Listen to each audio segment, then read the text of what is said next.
I literally did not know if I was going to live to see the morning.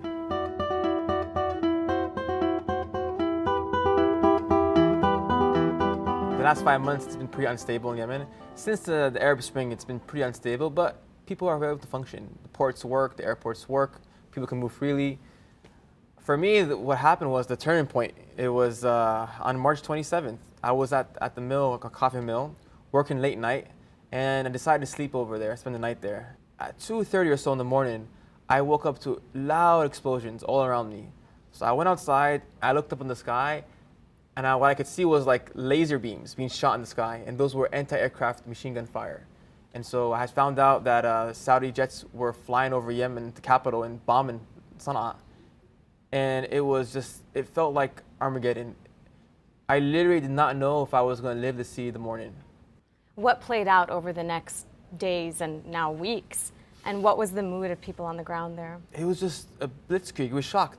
We didn't know, we didn't expect it at all. It was unexpected. And so in the morning, I woke up and I decided, okay, I need to get a plane, the first plane, get out of here until things calm down. And they enacted a no-fly zone, and they stopped all naval activity in Yemen, outside Yemen and around it. So we were trapped, nowhere to go. And throughout all of this, are you trying to contact the American consulate or embassy? I mean, what was the communication you had with your country? So initially, we contacted the U.S. Embassy. And when I say we, I say me and thousands of other Yemeni Americans stuck there. And we got the same responses. There are currently no evacuation plans for Yemeni American citizens. What we could do for you is we can relay your messages to your loved ones on our website. For me, the thought of telling my mother and father that I'm terrified, I might die, I don't want them to know that. What really hurt me even worse was that other countries, so China, Russia, India, Pakistan, Djibouti, Somalia, these countries were all evacuating their citizens, even as we speak now.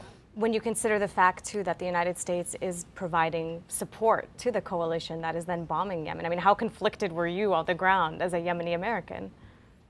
It was a sad reality. We're not going to be evacuated. At the same time, our country is providing logistical support for these bombings. What really hurt me was about 7 or 8 days ago, a Saudi fighter jet, malfunctioned across the Red Sea, and the two pilots ejected out.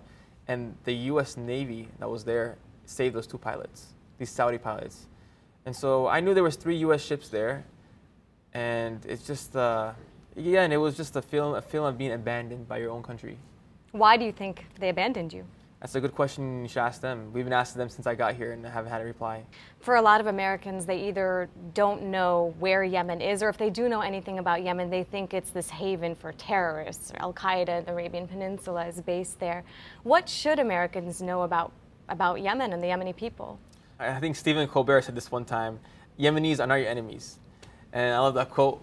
When I ask people, what do you think about Yemen? It's the same thing you said. But if you go and you see these pictures that I have on my website, or just Google Yemen, it looks amazing. Beautiful green, lush valleys and mountain terraces, beautiful people smiling, some of the most hospitable people you ever meet, wonderful foods. You have Sana'a, which is considered probably one of the oldest continuously inhabited cities in the world.